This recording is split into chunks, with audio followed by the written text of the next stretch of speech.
Welcome back, listeners, to another interesting episode on the Inner Peace Better Health podcast, where we explore the practices, philosophies, and stories that help us live with more presence, purpose, and peace.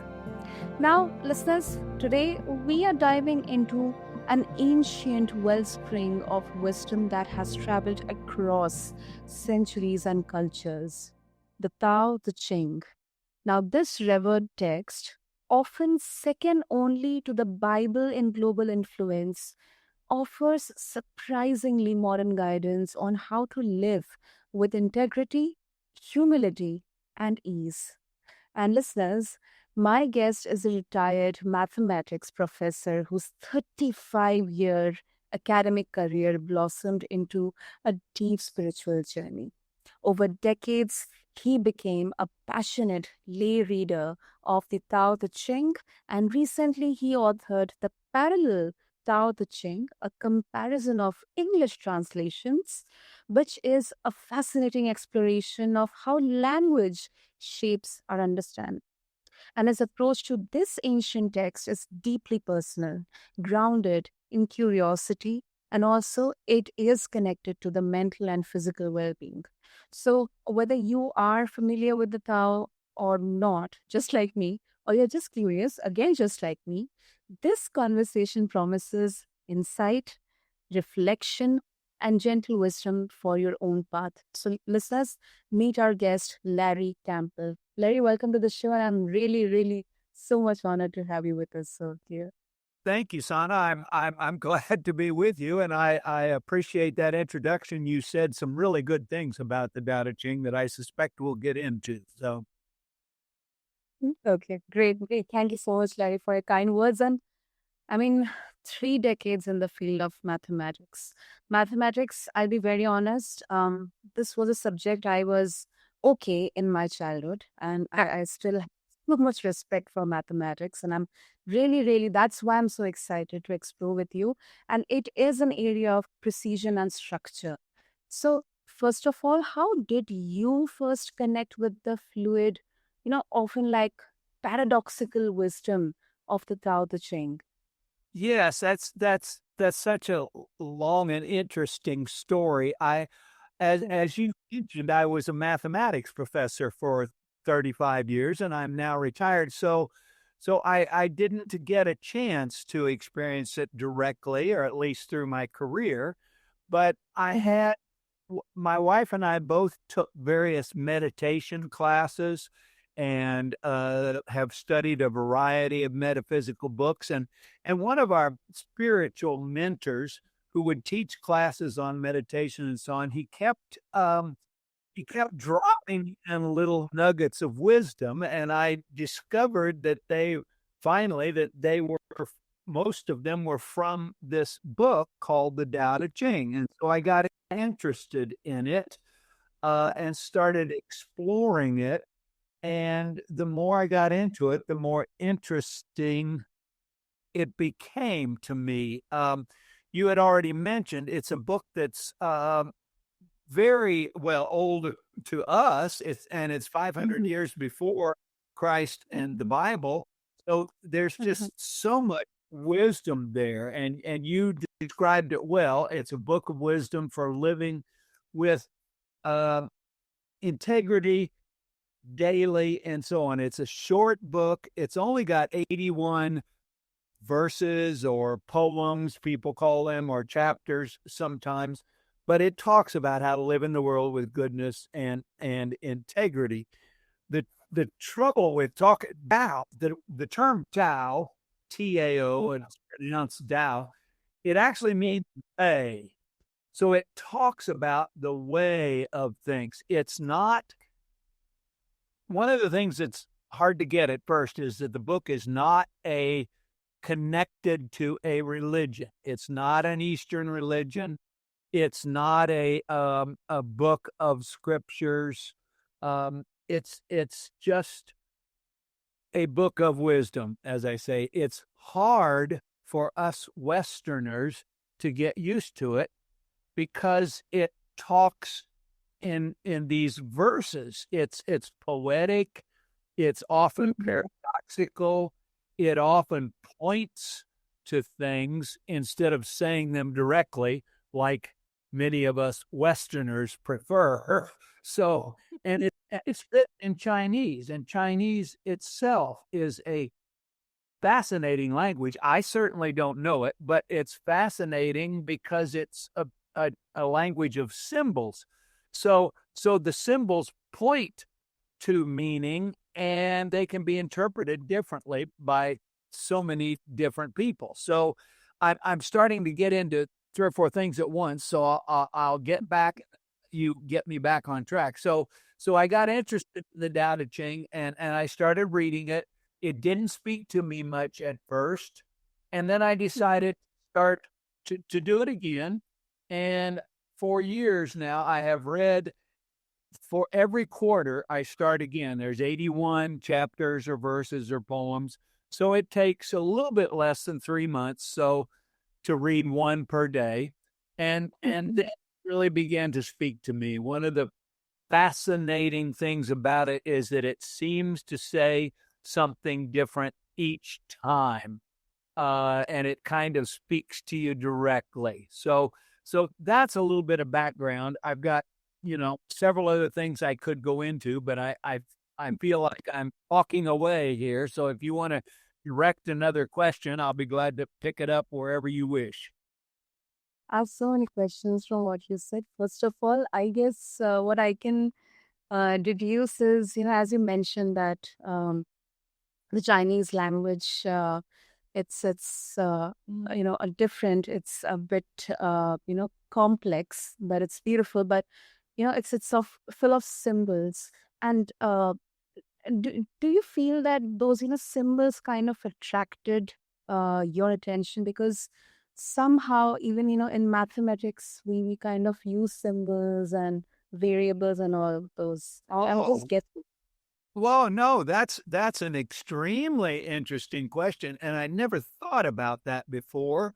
Um, part, partly, you're right. Mathematics deals with a lot of symbols. I, I don't think that's exactly what attracted me to the Tao Te Ching, because the Tao Te Ching gets translated from Chinese. So I never really, I mean, I don't speak Chinese. I don't read Chinese. So I never really saw the symbols much. I just saw the translations. But what you bring up is an interesting point, because that's an important stepping stone for me. As I began to read, I began to discover that because Chinese is such an interesting language, then there are so many different translations of the Tao Te Ching. I think you mentioned it's been translated more than any other book but the Bible, but the translations are so different because there's the Chinese language, which is symbolic and pointing, and B, it speaks differently to different people. And so when a translator translates it, there are so many different translations. Well, as I began to read, that frustrated me at first. And, Right. and I felt like I wanted to know which one of these is quote unquote right. Well, so that led me to kind of reading each verse with a couple of translations in front of me. And that led me to think, and this is the stepping stone, that led me to think, I wonder if there isn't some kind of book which lays out a particular verse of the Tao Te Ching with 3 or 4 different translations in front of, so you can read them. And that I discovered there wasn't one. And so it struck me, well, I don't speak Chinese, but I bet I could put together that kind of a book. And that was important because I ended up doing that. I have a book, as you mentioned, and it's called a collection of the Parallel Tao Te Ching. It's a collection of English translations. They're side by side, so you can read them. And that appears to be extremely helpful to people reading the Tao Te Ching. and having 2 or 3 translations was helpful for me as well. And then it really began to speak to you, and you begin to sense that there is no right translation. It's just a matter of which translation is speaking to you today, which one is saying something to you. And each time through, that appears to change. So it's like marvelously flexible book. Every time I read through it, I get new things I didn't see before. And sometimes a verse will really grab me this time through and not speak to me the next, and vice versa. Mhm. So yeah, that's where I kind of got started and got into it deeper. Um, Yeah. okay, so yeah, go ahead. Yeah, because I'm just, I don't know, I'm feeling so many parallels here. As you said that Dao De Ching, or it has so many translations, and each time a particular poem or verse will speak to you differently. I think in some or the other way, the problems, natural problems, we try to solve through mathematics or physics or chemistry. I think every time somebody tries to solve those, problems or those equations, they speak to you differently. I'll have a different kind of way to solve that. I'll kind of have a different solution.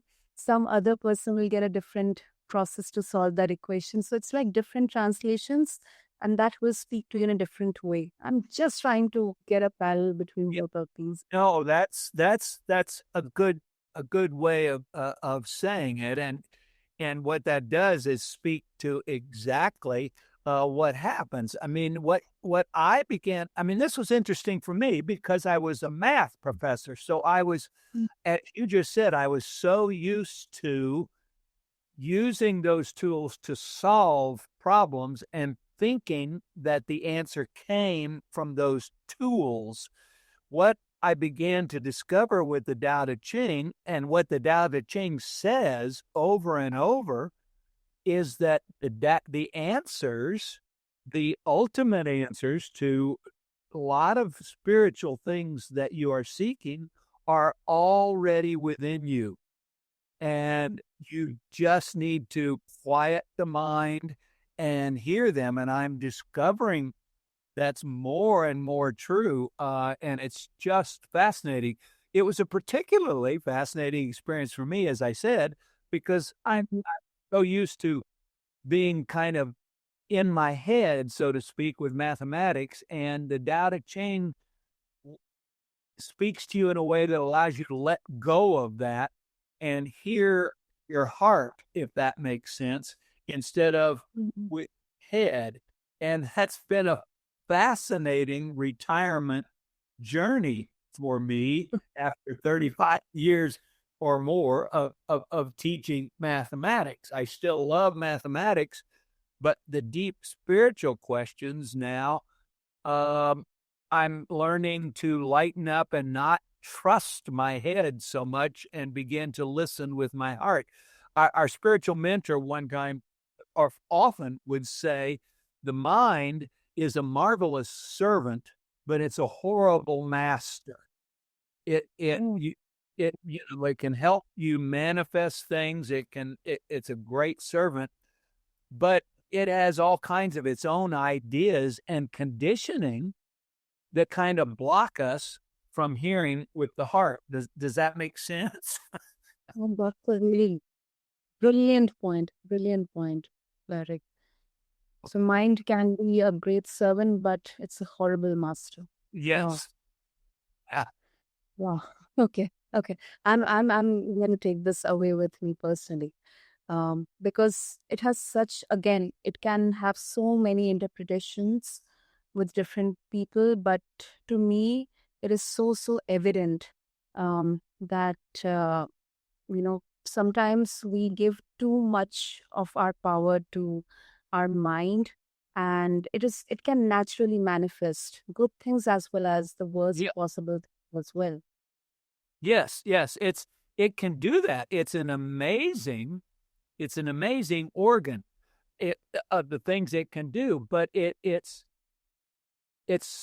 our minds are so conditioned with things we grew up with. Our culture, our beliefs, many of them come from, the culture of your tribe, so to speak. You grow up with them and you accept them. And as you begin to let go, you begin to see truth that's beyond that culture. And that's mostly, or that conditioning, and that mostly exists in the mind. So, yeah, it's amazing and fascinating. And one of the troubles with the Tao Te Ching is Mm-hmm. the very first words of the very first chapters Mm-hmm. actually say talking about a path is not walking that path. Thinking about life is not living. So one of the things the Tao Te Ching does is it's so difficult to talk about because it's a path of experience. You learn to let go of your culture, or let go of your conditioning, I should say, and begin to experience nature, which the Tao Te Ching is very big on, or experience and so on. I've got two or three thoughts there, and I lost them both. So go ahead. Go ahead. Yeah, and you say that many of the learnings from the Tao Te Ching, they can really challenge what we have been conditioned to think, or as compared with what the Western culture, the what the Western world thinks. I mean, can you cite maybe one or two examples which were like very much surprising to you? Out of the Tao Te Ching? Yeah. Yeah, sure. I mean, there's everyone is different. I have a couple of favorites, and I'd be happy just to. I'm going to say excerpts in chapter or verse or poem. I never know which word to use. Mhm. I'll often use the word verse, but that sounds too biblical sometimes. Yeah. Um, I, and that brings up an interesting point. I'll read these two things that I have, but one of the things that's always struck me is our conditioning, I think, makes our beliefs too small. Particularly, it seems to me, in the Christian religion, we have made our God way too small. We've made him, that bad choice, in our image instead of the other way around. And for me, the Tao opens up all of those possibilities so much more. I mean, makes reality so much bigger to me than what Christians have done with their word God. But anyway, yeah, you asked for a couple of examples. I was hoping maybe you'd ask that, so I've got a couple picked out. In chapter 11, um, and these are just two excerpts from that, but it says at one Mhm. point, clay is the material from which a pot is made, but the Mhm. pot is useful because of the empty space inside that form. And then it takes that example and closes with, we practice with the visible and tangible, but it is the invisible and intangible within us that brings us life. That really speaks to me. We live here in a world, but there's so much going on inside of us that we don't realize that it's just amazing. So that's one. And again, I'm paraphrasing some of that. And in the very next chapter or verse 12, one of the translations closes with what we've just kind of been talking about. Um, Outer things exist, but do not define us. We are serious and internal, not obvious and external. And I don't know, that just speaks to me. It's very, very interesting because it may not speak right at the moment to your listeners. Um, you almost have to read the whole thing and notice the little excerpts that speak to you. Um, another one in verse 22 that starts with accept what is and find it to be perfect. The Tao Te Ching is, and I'm paraphrasing. The Tao Te Ching is not a path, not just a path of letting go. It's not just a path of experience. It's a path of acceptance. We learn that things happen and we think they're horrible, but they are right in line with the way things should be. I there's two or three examples, Sana. I don't know if that's helpful or if that's what you had in mind. I can take it another direction if you'd like. So, I mean, yeah, and that we could, but in the interest of time, I mean, just Yes, a quick I see question it. to Looks like yeah. we're running out of time. Yes, so I know it because it can be really very vast and probably may sound a bit, you know, confused or yeah. overwhelmed. So for anyone who would like to um start, getting immersed into, let's say, the translations Sure. about in your book, what would you say before they start to read it? Well, 3 or 4 things. Number 1, I would just say, just try it and don't expect a lot at first. Just dive in and read a verse or it's structured in such a way that you can just open it anywhere and read it. But I have found it helpful just to read a verse a day. That doesn't have to be the case. You can look at it. There are lots of places to get a copy of the Tao Te Ching without having to spend money to do that. You can check it out from a library or whatever. I would suggest what worked for me was to have at least a couple of translations available so that you get different viewpoints. And the other thing I would say is don't look at it like it's authority. I mean, that's the trouble sometimes that Christians have with the Bible. They think we tend to believe it's an authority speaking to us. That's not the case with the Tao Te Ching. It's seeing what it says to you and what you're hearing and learn to trust that. So I'd try those. If you go back to the translations, if your viewers would like to contact me, I'd be happy to send them a copy of my book, which already has 3 translations for each verse and some comments. I'm not a book salesman, but I'd be happy to give them a special price and send that to them. So yeah, that's the kind of things I'd suggest is just try it and don't expect anything, and then try it again and watch how it begins to speak to you. That's beautiful, Larry. And if they would like to get a hold of your book and connect with you, what will be the best way? Well, probably email, I guess, is the best, Sana. And that email, I can say it once or twice, is just plain Larry Campbell, my name, at MissouriState.edu. Missouri State is one word, and that's the last university that I taught at. So it's Larry Campbell at MissouriState.edu. I'd be happy to respond or visit. We have a monthly group of people that like to discuss the Tao Te Ching. I'd be happy to have people ask.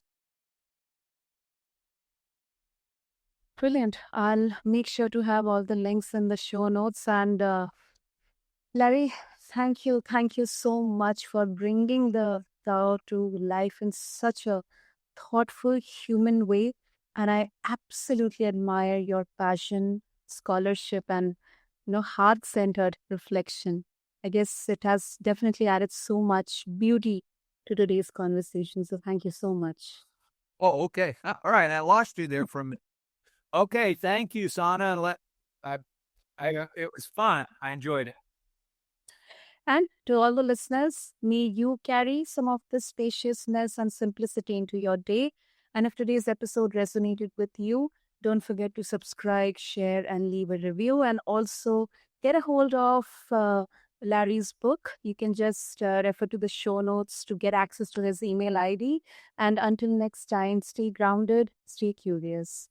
And remember that peace is always available within you. Thank you.